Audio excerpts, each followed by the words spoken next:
Jonathan Harker's Diary. Chapter 1. Count Dracula. My story begins about 7 years ago, in 1875. My name is Jonathan Harker, and I live and work in London. My job is to buy and sell houses for other people.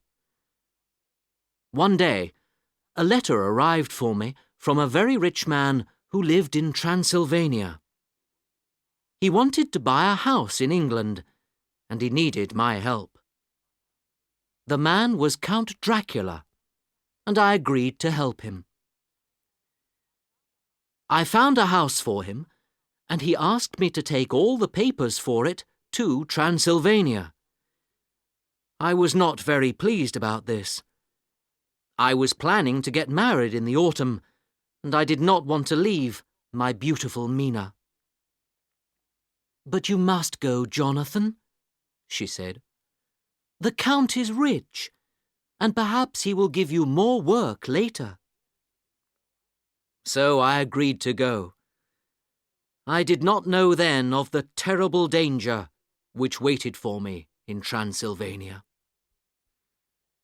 And so, on the 4th of May, I arrived at a little town called Bistritz. Transylvania was a strange and beautiful country. There were mountains, trees, and rivers everywhere. And somewhere high in the mountains was the Count's home, Castle Dracula. I had 6 hours to wait before the coach came to take me there, so I went into a little hotel. Inside the hotel it was warm and friendly. The people there were all laughing and talking. "Where are you going?" they asked me. "To Castle Dracula," I replied. Suddenly, the room was silent, and everyone turned to look at me. I could not understand why they all looked afraid. "Don't go there," someone said. "But I have to," I answered. "It's business." They began to talk again, but they were no longer laughing.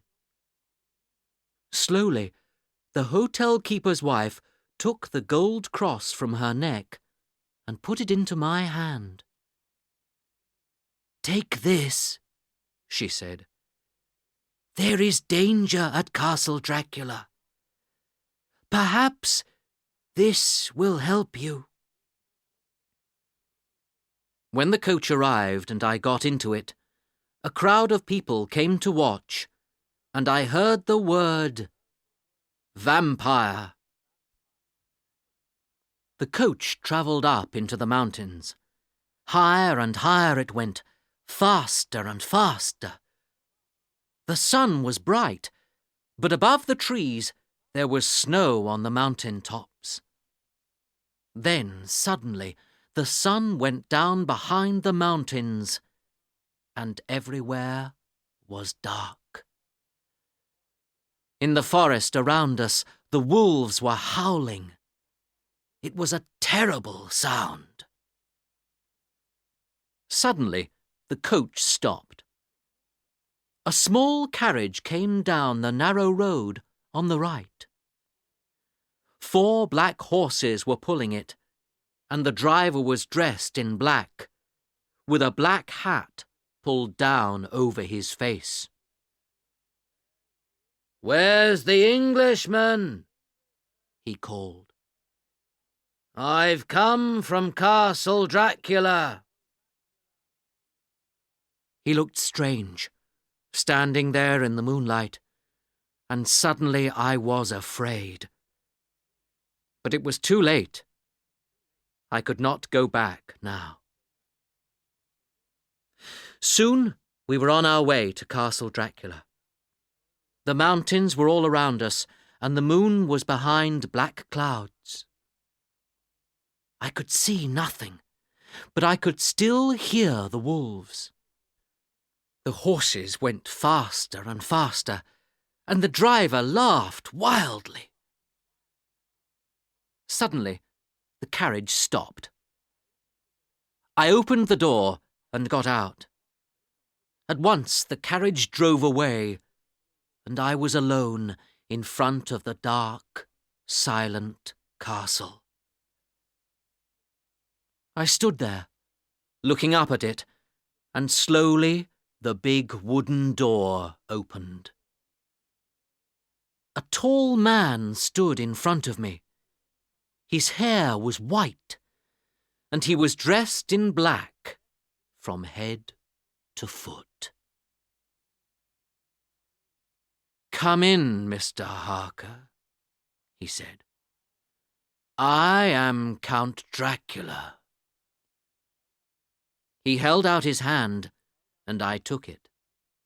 It was as cold as ice.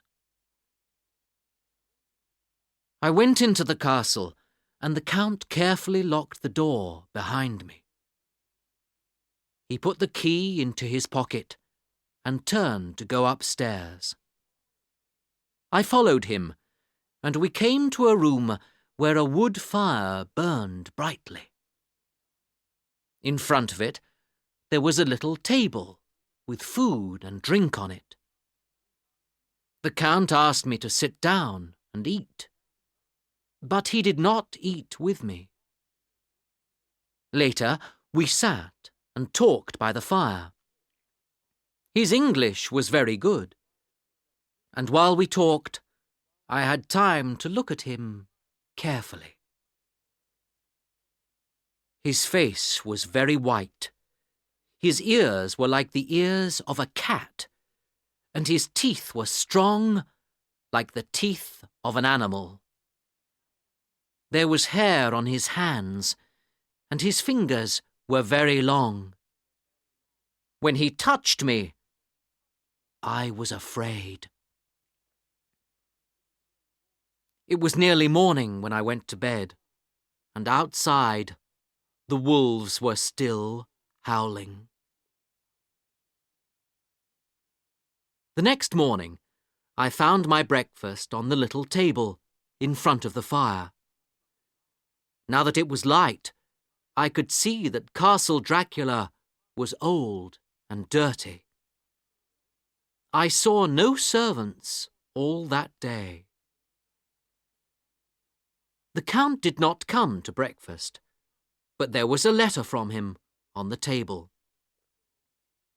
"Go anywhere in the castle," it said, "but some of the rooms are locked. Do not try to go into these rooms." When the Count came back in the evening, he wanted to know all about his new house in England. "Well," I began, "it's a very big house, old and dark, with a high wall all round it. There are trees everywhere. That's why the house is dark. It has a little church, too." And I showed him some pictures of it. He was pleased about the church. "Ah," he said, "so I shall be near the dead." We talked for a long time, and once I fell asleep. I woke up suddenly and found the Count's face near me. The smell which came from him was terrible. It was the smell of death. "You're tired," the Count said. "Go to bed now." And when he smiled, his face was the face of a wolf. Our business was now finished. The Count had all the papers for his new house, and there was nothing to keep me in Transylvania or in Castle Dracula. But the Count did not want me to leave. I was alone with him in the castle, but I never saw him in the daytime. I only saw him at night, when he came and sat with me. We always talked until the morning, and he asked me many questions about England. "I have plans to go there myself soon," he said. "Tell me about sending things to England by ship." So we talked about ships and the sea, and I thought about Mina and her friend Lucy. Lucy and her mother were staying by the sea, and Mina was planning to visit them there sometime. Stupidly, I told the Count about them. There was no mirror in my bedroom, but I had one with me, a present from Mina. One morning, I was standing in front of it, and I was shaving. Suddenly, a hand touched me, and a voice said, "Good morning." The Count was standing next to me. He was standing next to me, but I could not see him in the mirror. My hand shook, and I cut myself. Blood began to run down my face, and I saw that Count Dracula was watching it hungrily. Suddenly, he put out his hand. He had a wild look in his eyes, and I was afraid. But his hand touched the gold cross at my neck, and his face changed. He took the mirror from me, went to the window, and a minute later the mirror was lying in 1,000 pieces far below. He did not speak, but left the room quickly. And I stood there and asked myself why I could not see this man in the mirror. I went over to the window and looked out. I was high above the ground. Many of the doors in the castle were locked. Suddenly, I understood. I was a prisoner. Chapter 2. I am in danger. One evening, the Count said, "You must write to your London office and tell Mr. Hawkin that you'll be here for another month." When I heard this, I went cold. Another month? But what could I do? I worked for Mr. Hawkin, and the Count's business was important to him, so if the Count needed me, then I had to stay. I wrote my letter, but I knew that the Count planned to read it. I could not tell Mr. Hawkin that I was a prisoner in Castle Dracula. That evening, the Count did not stay and talk with me, but before he left the room, he turned to me and said, "My young friend, sleep only in this room or your bedroom. You must never fall asleep in any other room in the castle. You will be in danger if you do." When he left, I went to my room, but I could not rest, and began to walk round the castle. Many of the doors were locked, but I found one which was open. I pushed back the door and saw that there was a window in the room. It was a beautiful night, and the mountains looked wonderful in the soft yellow light of the moon. Suddenly, something moved below me. It was the Count. Slowly, he came out of the window. First those hands, like the hands of an animal, and then his head. he began to move down the wall, head first. With his black cloak around him, he looked like a horrible black bird, and my blood ran cold. What was Count Dracula? I shivered and sat down for a minute. The room was warm and friendly. I think that many years ago it was a room for the ladies of the castle, and I decided not to go back to my cold, dark room, but to sleep in this room. So I lay down and closed my eyes. Suddenly, I felt that I was not alone. In the moonlight from the window, I saw 3 beautiful young women. They were watching me and talking quietly. "He is young and strong," one of them said. "Yes, there are kisses for all of us," another answered. I was excited and afraid.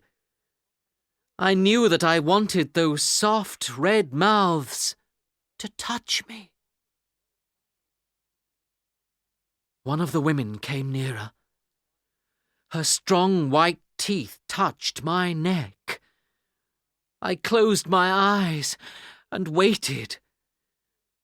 "Kiss me, kiss me," I thought. Suddenly, there was a cry of anger. It was the Count.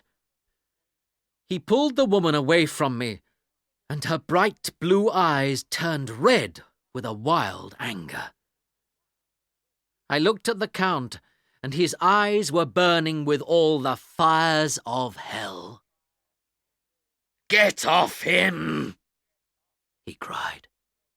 "He's not for you. Stay away from him." A second later, the women were no longer there.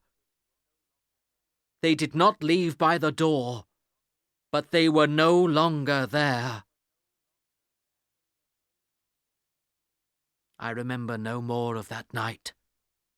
When I woke, I was in bed in my room. My gold cross lay on the table next to me, bright in the morning sun. I knew then that those women were vampires, and that they wanted my blood. 2 nights later, the Count came to me. "Write to Mina," he said. "Tell her that your work in Transylvania is finished, and that you are coming home." How pleased I was when I heard this. But then the Count said, "Say that you are at Bistritz, and put June the 29th on the letter." I shivered when he said this. I knew then that the Count planned to kill me on that day. What could I do? There was nothing. I could only wait and try to escape. But the Count took away all my other clothes and my travel papers, and he locked the door of my room. A week or 2 later, I heard noises in the castle, the sound of men working. Perhaps one of them will take a letter out of the castle for me, I thought. But it was too late. It was already June the 29th, and that evening from my window I saw the Count leave the castle with my letter to Mina in his hand. He was going to post it. I knew that I must do something before it was too late. Vampires can only come out at night, so I knew that there was no danger during the day. The next morning I decided to visit the Count's room to see what I could find. To do this, I had to get into it by the window. This was possible because his room was just below my bedroom, and there were little holes in the wall between the stones. I could put my feet in these, and I could use the heavy curtains from my window to hold on to. It was dangerous, but I had to try. Slowly, I moved down the wall. Once or twice I almost fell, but at last I found myself in the Count's bedroom. The room was empty. The Count was not there. I looked for the castle keys, but I could not find them. Over in one corner of the room there was some gold, and on the other side of the room there was a big wooden door. It was open, and I saw that there were some stairs going down. I went down them, and I came to another door. This was open too, and I found myself in a room with a stone floor. Slowly, I looked around me. There were about 50 wooden boxes in the room. They were coffins, and they were full of earth. In one of them lay the Count. I could not say if he was dead or asleep. His eyes were open and looked cold and stony, but his face did not look like the face of a dead man. His lips were still very red, but he did not move. Slowly, I went nearer. I thought perhaps that he had the castle keys on him, but when I looked at those cold, stony eyes, my blood ran cold. Afraid, I turned and ran back to the window. I did not stop to think until I was back in my room. That night, the Count came to me again. "Tomorrow, you will return to England," he said. And I knew that tomorrow was the day of my death. I lay down on my bed, but I did not sleep very well.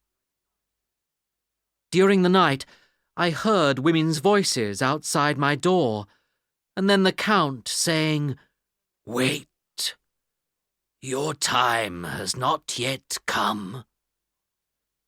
Tomorrow night, you can have him then." The women laughed. A low, sweet sound, and I shook with fear. Morning came at last, and I was still alive. I must escape, I thought. But first I had to get the keys. Once again, I went down the wall and into the Count's room. I ran down the stairs to the room with the coffins. The Count was there, in his coffin, but he looked younger, and his hair was no longer white. There was blood on his mouth, which ran down across his neck. My hands were shaking, but I had to touch him, to look for the keys. I felt all over his body, but they weren't there. Suddenly, I wanted to kill Count Dracula. I took a workman's hammer and began to bring it down hard onto that horrible, smiling face. But just then, the head turned, and the Count's burning eyes looked at me. His bloody mouth smiled more horribly than ever. I dropped the hammer and stood there, shaking.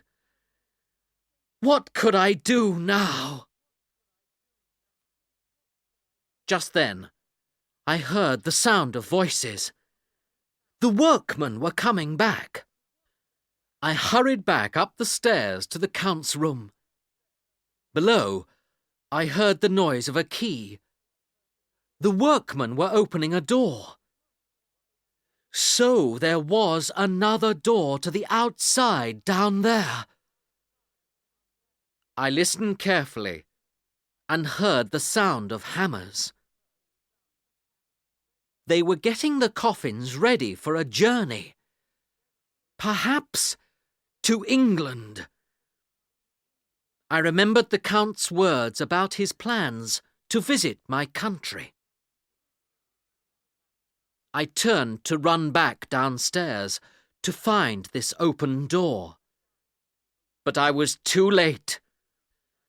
A cold wind ran through the castle, and with a crash, the door at the top of the stairs closed and locked itself. I could not get back down the stairs. Soon, I saw from the window the heavy carts full of coffins, and the workmen drove away. I was alone in the castle with those terrible vampire women. While I was writing these words in my diary, I decided what to do. I must try to escape. I shall try to get down the wall outside. The window is high above the ground, but I have to try. I shall take some of the gold with me. If I escape, perhaps it will be helpful later.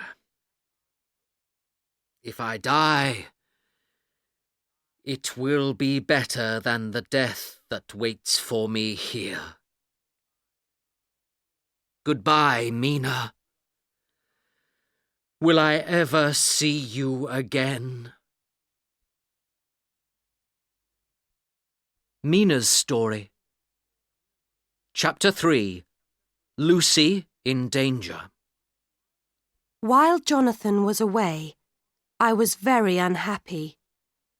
He did not write to me often, and when he did, his letters were strange and very short. I knew that something was wrong. But what? Was Jonathan in danger? I thought about him all the time. Why didn't he come back to England and to me? I felt better when, at last, I did get a letter from him. Jonathan said that he was coming home and was at Bistritz. But again, it was a short, strange letter. Perhaps he's ill, I thought. My friend Lucy also wrote to me. I know that you will be happy for me, she wrote. Arthur has asked me to marry him. Isn't it wonderful? I love him very much. He's away just now, and you know that Mother and I are staying at Whitby, by the sea. Please come and stay with us, and I can tell you all about it. Arthur Homewood loved Lucy very much. I was really pleased to hear her news, and I decided to go immediately. And it would help me not to think about Jonathan all the time. Lucy met me at the station, and it was wonderful to see her again.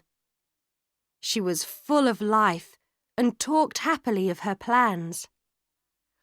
"Oh, Mina," she said to me, "I am really happy. I love Arthur very much. But sometimes it was hard for me, because when Lucy talked of Arthur, I thought of Jonathan again. The weather was good, and Lucy and I walked a lot, sometimes by the sea, but we often went up to the old church on the hill. At night, Lucy and I slept in one room, but sometimes she walked in her sleep. She began to sleep badly, and her mother and I decided to lock the bedroom door at night. Then one day, the weather changed. The sky was black and heavy, and that night there was a terrible storm.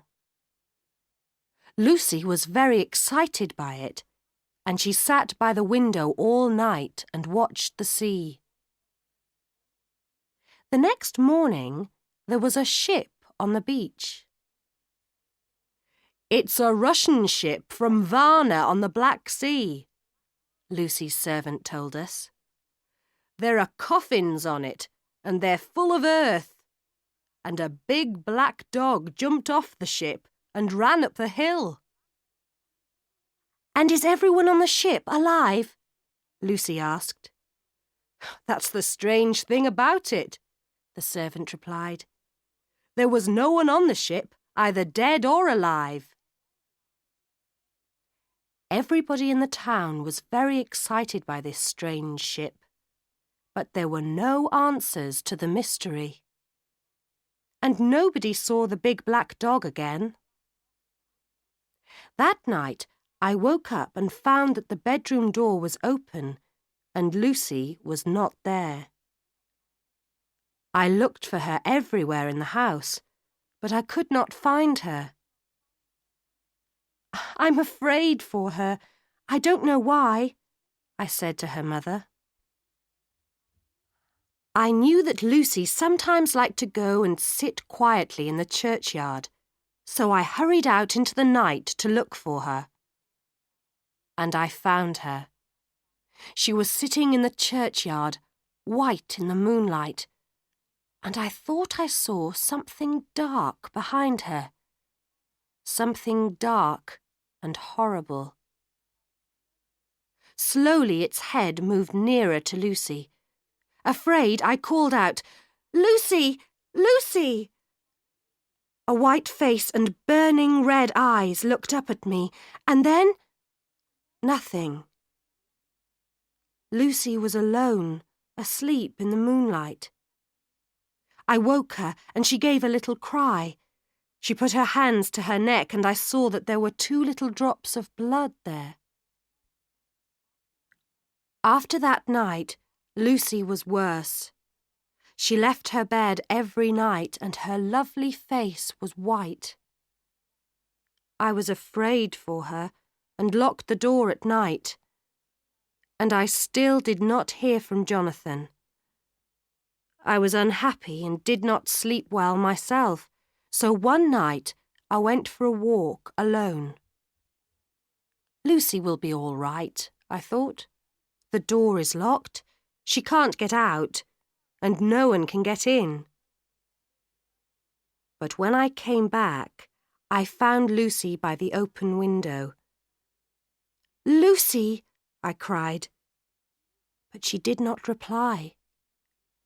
She was asleep, and near her, just outside the open window, there was something black, like a big bird. A day or 2 later, I had a letter. Jonathan was ill and in hospital in Budapest. "Of course, I must go to him immediately," I said to Lucy. I did not want to leave her, but Jonathan was everything to me. "He needs me," I said. And when at last I arrived in Budapest and held Jonathan in my arms, I felt happy. Jonathan was very ill, but he was getting better every day. He did not want to talk about his time in Castle Dracula, but he gave me his diary to read. And so I learnt about Count Dracula and Jonathan's terrible adventure in the castle. But he escaped, and when he fell ill in the mountains, some workmen found him and took him to the hospital. Poor Jonathan. His face was white and thin, and he was still very afraid. But now we were together again, and everything was all right. Jonathan and I were married on September the 1st, and then we began our journey home. We arrived back in England on September the 18th, and it was wonderful to be home again. Everyone looked happy on that warm autumn evening when we drove through the streets of London. Jonathan smiled and said softly, "Oh, Mina, I love you." "I love you too, Jonathan," I replied. I was truly happy. And then, suddenly, Jonathan's face went white, and he cried out. He was looking at a carriage outside a shop. In it there was a pretty girl with dark hair. She was waiting for someone. And near the carriage, watching the pretty girl, there was a man, a tall, thin man, with long white teeth and a very red mouth. "It's the Count," Jonathan cried. "Here in London." Jonathan put his head in his hands and said nothing for the rest of the journey. I was very afraid for him. Was it really true that this horrible Count Dracula was here in London? When we arrived home, there was a letter from Arthur Holmwood. Lucy was dead. My dearest Lucy, dead. It could not be true. Later we read the letter again. "Soon after you left," Arthur wrote, "Lucy began to get worse. I did not know what to do. I knew only that I must do something quickly. So I asked our old friend, Jack Seward, to come and see her. He's a doctor, I thought. Perhaps he can do something to help Lucy. He came at once, but in the end, nobody could help poor Lucy, and she died yesterday." Jack Seward's Story. Chapter 4. Lucy's Death. When I heard from Arthur the terrible news of Lucy's strange illness, I went to her immediately. I could see that she was very ill. She lay in bed all day and did not move. She was as white as a ghost, and she was very thin. When night came, she was afraid to sleep. And in the morning, on her neck, there were 2 strange little wounds. I did not know what was wrong with Lucy. She was losing blood. But how? Was it through these 2 little wounds in her neck? I decided to send for my old teacher, Professor Van Helsing from Holland. Perhaps he could help. He came immediately. And when he saw how ill Lucy was, he said, "We must give her blood at once." "She can have my blood," cried Arthur. "All of it, to the last drop." Van Helsing was right. With Arthur's blood in her, Lucy began to get better immediately. But before he left, Van Helsing did one more thing. He brought some flowers with a very strong smell, and he put a circle of them round Lucy's neck. "My dear," he said, "these are garlic flowers. Do not take them from your neck tonight, and do not open your window." Van Helsing had to return to Holland for a few days, and before he left, he told us, "You must watch Lucy every night, and be sure that she wears the garlic flowers." Lucy's mother was ill herself.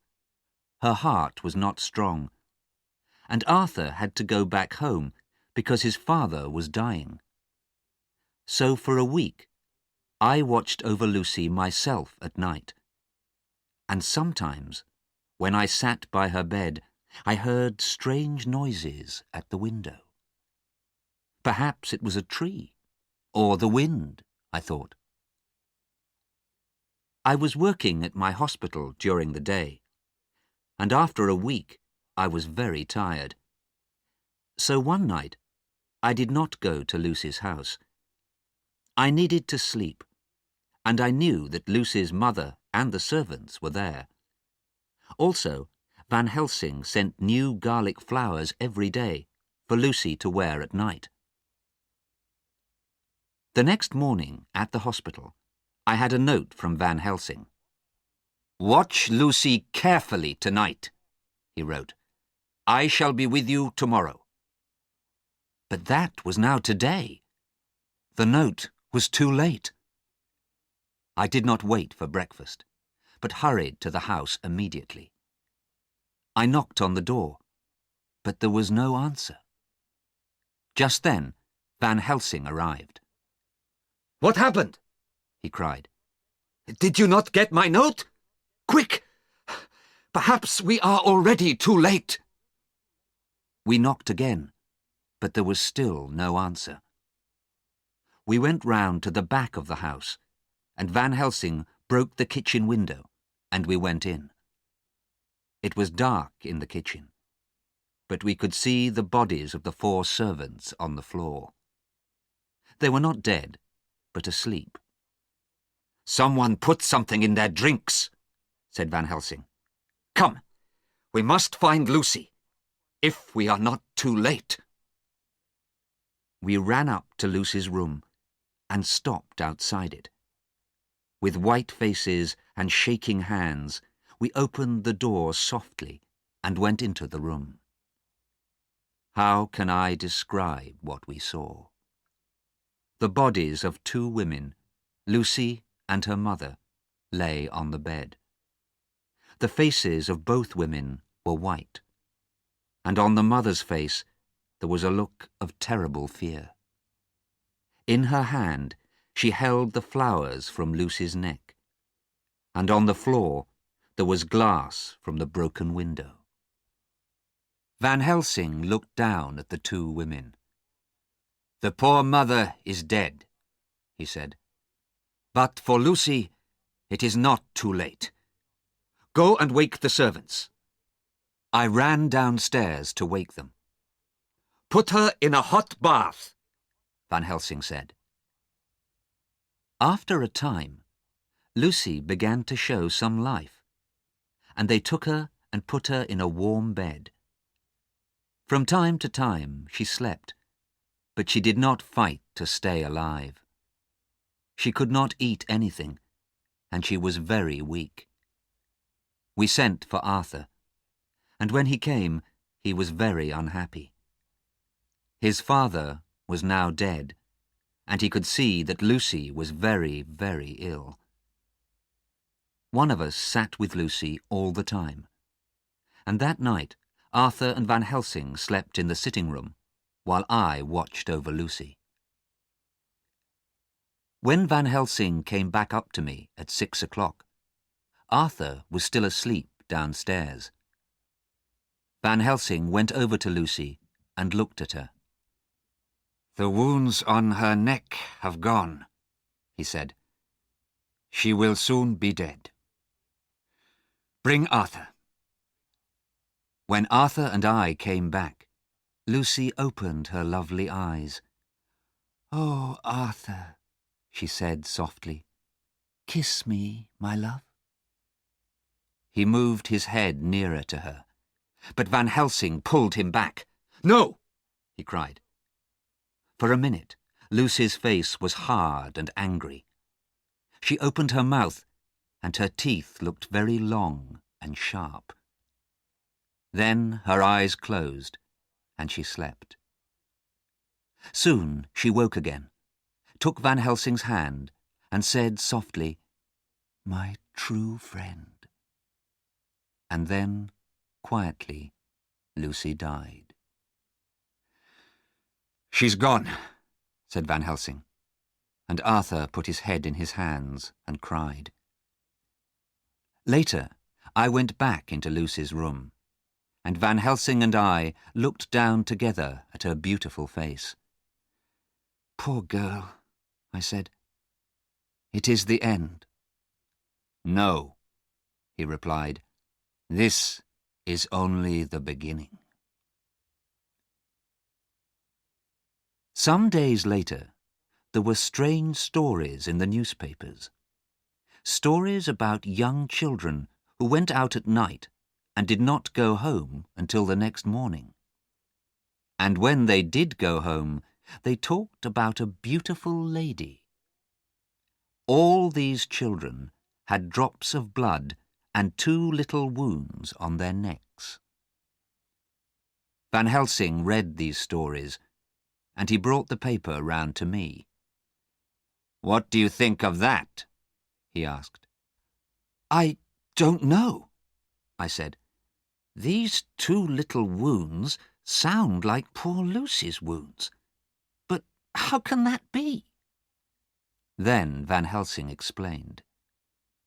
At first I could not believe it, and we talked for a long time. At last I said, "Are you saying that poor Lucy was killed by a vampire, and that now the vampire is taking blood from these children too?" "No," Van Helsing replied. "You haven't understood. The vampire which is taking blood from these children is Lucy herself." I was very angry.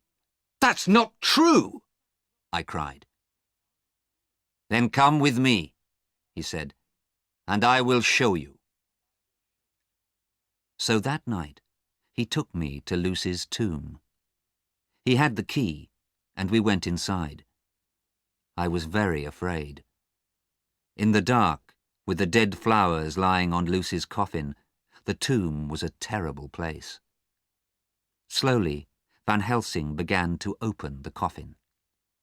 Then he turned to me and said, "Look." I came nearer and looked. The coffin was empty. For me it was a terrible surprise, but Van Helsing only shook his head. "Now we must wait outside," he said. We waited all night.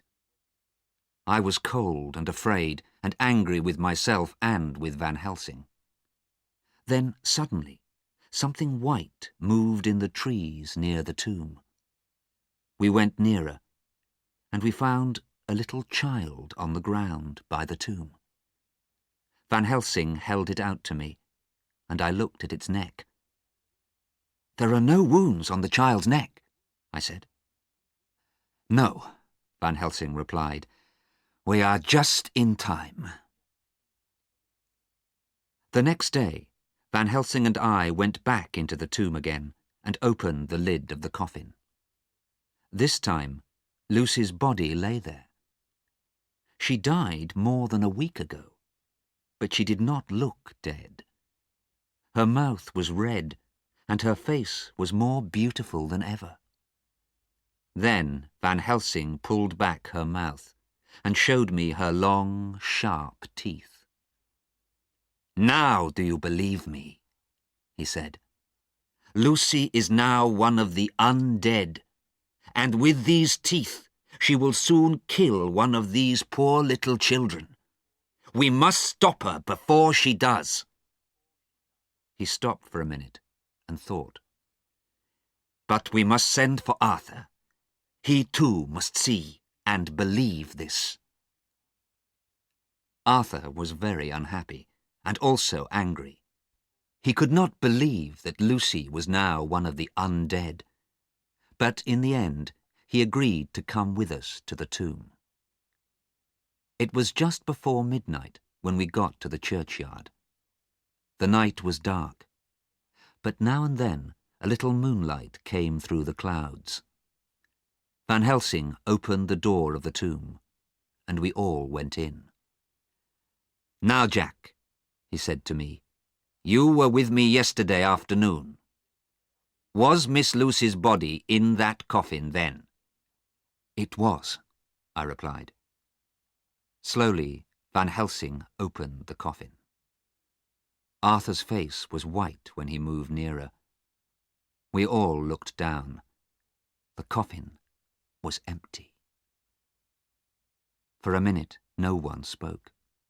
Then Van Helsing said, "Now we must go outside and wait." It was good to be outside again, away from the dark, smelly tomb. We stood and waited in silence. Then, through the trees, we saw something white. It was moving nearer to us. Its face was white, its mouth was red, and drops of blood fell from it. Suddenly, it saw us and stopped. It gave us a look of terrible anger, and Arthur gave a little cry, "It's Lucy!" She smiled. "Oh, Arthur, come to me. Leave those others and come to me, my love," she said sweetly. Arthur took his hands from his face and opened his arms to her. She was moving nearer to him when Van Helsing ran between them and held out his little gold cross. Lucy stopped and stood back from it. Then, with a look of terrible anger on her face, she went to the tomb and through the door. The door was closed, but she went through it. "Now, Arthur, my friend," Van Helsing said, "do you understand?" Arthur put his face in his hands and cried, "I do. Oh, I do." The next day, Arthur, Van Helsing and I went back to the tomb. Van Helsing had a bag with him, and when we were in the tomb, he again opened Lucy's coffin. The body lay there, horribly beautiful. Arthur was white, and he was shaking. "Is this really Lucy?" he asked. "It is, and it is not. But wait, and you will see the real Lucy again," Van Helsing replied. He took from his bag a long piece of wood and a hammer. Arthur and I stood silent and watched. Then Van Helsing said to Arthur, "You loved Lucy. You must bring her back to us. You must take this piece of wood in your left hand and the hammer in your right hand. Then you must drive the wood through Lucy's heart. It isn't easy for you, but it will soon be done. Can you do this for her?" "I can," Arthur replied strongly. His face was very pale, but he held the piece of wood over Lucy's heart and brought the hammer down hard. The body turned from side to side, and a horrible scream came from the open red mouth. Arthur did not stop. Harder and harder he hit the wood with the hammer, until, at last, the body stopped moving and lay quiet. The hammer fell from Arthur's hand, and he stood there, white and shaking. Van Helsing went over to him. "And now you may kiss her," he said. "See, the vampire is dead, and the real Lucy has come back." It was true. Lucy's face was pale and still, but it was now quiet and restful. Arthur kissed her softly on the mouth, and then Van Helsing closed the coffin again, this time forever. "Now, my friends," Van Helsing said, "we have only just begun. We must find the vampire that killed Miss Lucy. It will be difficult and dangerous. Will you help me?" "Yes," we said. "We will."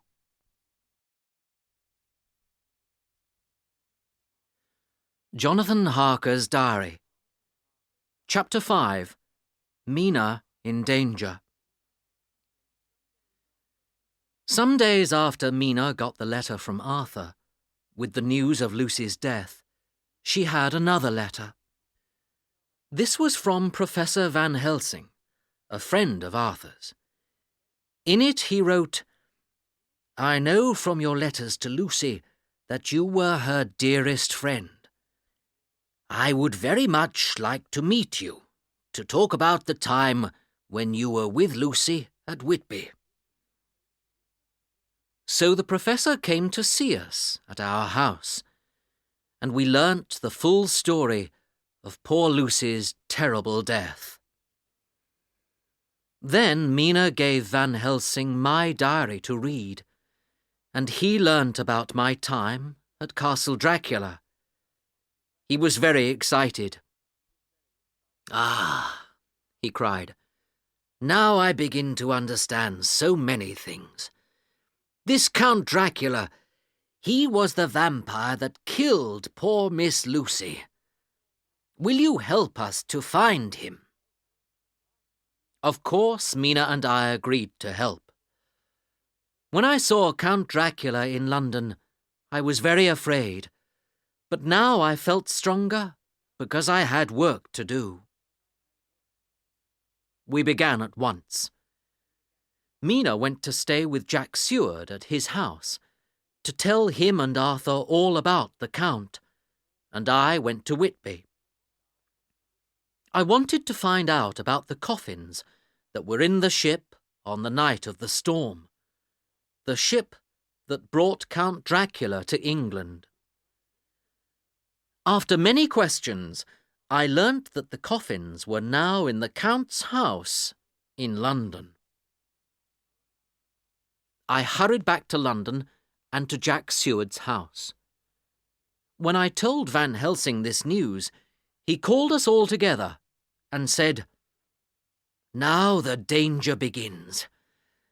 I have learnt much about vampires from old books, and I know that they can come out only at night. During the day, they are like dead bodies and must have a place to hide. I think that Count Dracula uses his coffins for his daytime hiding places. If we can find him in a coffin, we can kill him. But let's go to his house tonight. We'll put holy bread in the coffins, and then the Count cannot get back into them. He'll then have no place to hide during the day, and he will be weaker and easier to fight when we find him." So that night, Van Helsing, Jack, Arthur, and I went out together to the Count's house. Mina, of course, did not come with us. I was afraid to leave her alone, but she said that there was more danger for us than for her. Jack had some old keys with him, and with one of these we got into the house. It was old and dirty, and the smell of blood was everywhere. We walked through the cold, empty rooms, and at last we found the coffins. From his bag, Van Helsing took some holy bread. "We must put a piece of this in each coffin," he said. We worked hard. It took a long time to break open each coffin and put holy bread inside. We were just opening the last coffin when Van Helsing gave a cry. "We are too late! The Count is coming!" We looked up from our work and saw Count Dracula.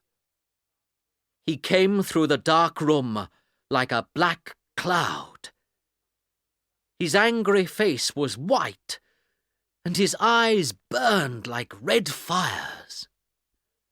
Van Helsing held out his gold cross, and the Count stopped. Afraid for our lives, we ran from the house.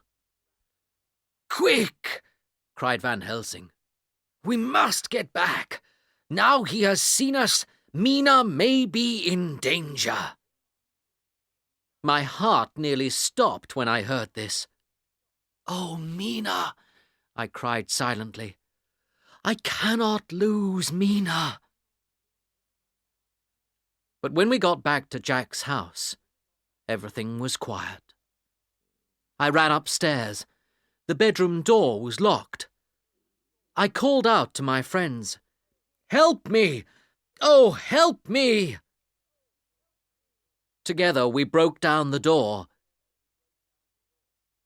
and then my blood ran cold. A tall, dark man was standing in the moonlight by the window. In his arms he held my wife, my Mina. Her white nightdress had blood on it, and her face lay against Count Dracula. Blood dropped from his mouth, and he was holding Mina to him while she drank his blood. I ran to her and tried to pull him away from her. Van Helsing ran at the Count and held up his gold cross. When he saw the cross, Count Dracula moved back and dropped Mina's body. She gave a terrible cry and fell across the bed. A cloud moved across the moon, and when the moon came from behind it, Count Dracula was not there. "Oh, Mina, my love," I cried. I took her in my arms. "What has happened? Tell us." I was wild with fear. Mina shivered. "Don't leave me," she cried. "Oh, please don't leave me."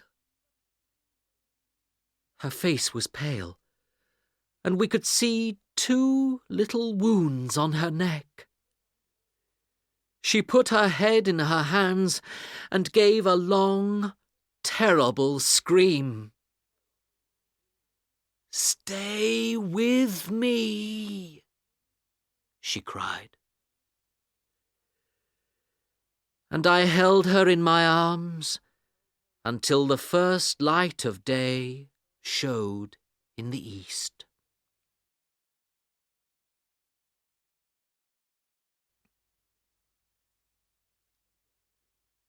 Chapter 6. Dracula Must Die. The next day, Van Helsing, Jack Seward, Arthur, and I made our plans. Mina was there too. She was very pale, but she wanted to help us. We knew that we had to kill Dracula before Mina died. "If we don't," Van Helsing said, "Mina will die and will be a vampire forever. I have been back to the Count's house this morning, and the last coffin has gone. We must find it. Count Dracula will be in it during the day. If we can find him before dark, we can kill him." "But where is it now?" I asked wildly. Of course, we did not know the answer. But then Mina spoke. "I feel that I am half a vampire already, and sometimes strange thoughts come into my head. I think that these thoughts are Count Dracula's. Just now, When you were speaking, I thought that I could hear the sound of a ship moving through water." "Of course," cried Van Helsing. "Dracula has decided to leave England. He knows now that we are his enemies and that it is dangerous for him here. So he is going back to Transylvania by ship. We must find out which ships left for the Black Sea last night." At the London shipping office, we learnt that one ship sailed for Varna in the Black Sea the night before. We also learnt of a passenger who arrived at the last minute, a tall, thin man in black. He had a pale face, burning eyes, and a very red mouth. And he had with him a long box. "So," said Van Helsing, "the ship will take about 3 weeks to sail to Varna. But we will take the train across Europe and get there much faster. We leave tomorrow." We left London on a cold October day, and 4 days later we were in Varna. We made our plans and waited for the ship to arrive. Every day Mina told us that she could still hear the sound of water. But 3 weeks went by, and the ship did not arrive. Then at last we had news. The ship was not coming to Varna, and was already at Galatz. We took the first train to Galatz, but we were too late. The box was no longer on the ship. "Someone came and took it this morning," one of the sailors told us. We hurried back to our hotel to tell my dear Mina the news, but we saw that she knew it already, and her face was white with fear.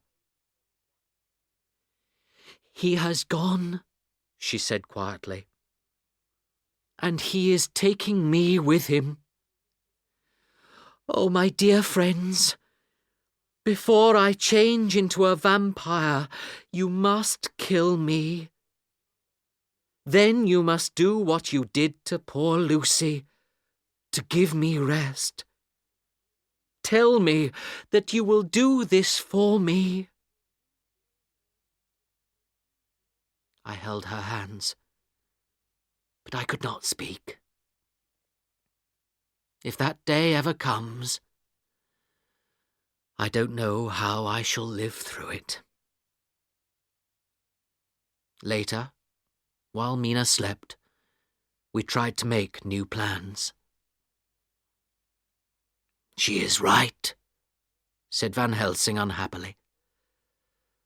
"Our poor Mina is in great danger. She is already beginning to change. Her teeth are getting longer and sharper, and when the Count reads her thoughts, her eyes are hard and cold. We must find him and kill him before it is too late." I can remember little of the next few days. I was wild with fear and anger. We learnt that the Count's coffin was travelling by boat up the river, and Jack Seward, Arthur, and I began to follow in another boat. Van Helsing took my Mina with him in a carriage, and they began to drive across the mountains to Castle Dracula. When I said goodbye to her, my heart was breaking. Perhaps I shall never see her again.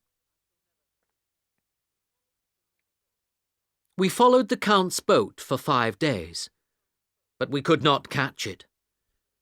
Then we learned from some villagers that he was now travelling by road, so we bought horses and rode like the wind through the night. By late afternoon on the next day, we were getting near to Castle Dracula. "We must ride faster," I cried to the others. The sun was beginning to go down, and then, suddenly, we saw on the road in front of us some men with a cart, and on the back of the cart was the coffin. I had only one thought in my head: to kill the vampire, to finish him forever. Arthur and Jack were right behind me when I got to the cart. I jumped from my horse onto the cart, and while Jack and Arthur fought the driver and the other men, I pushed the coffin to the ground. It fell and broke open. Count Dracula lay there, and the last light from the sun fell on his terrible face. His eyes burned red, and they looked at me in hate. In a few seconds, when the sun went down, he would be free to move. I jumped down to the ground, held my knife high over his heart, and brought it down as hard as I could. It went straight through the vampire's heart.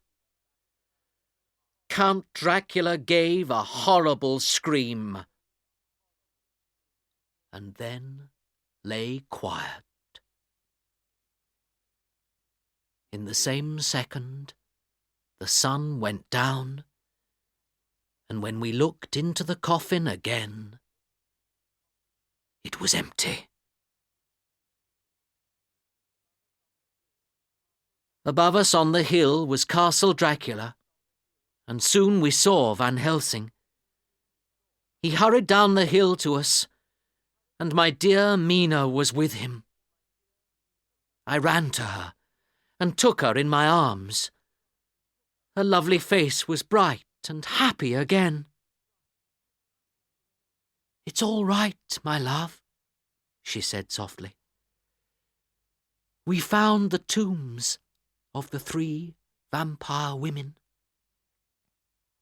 They cannot hurt us now, and Dracula is dead at last. We can begin to live again."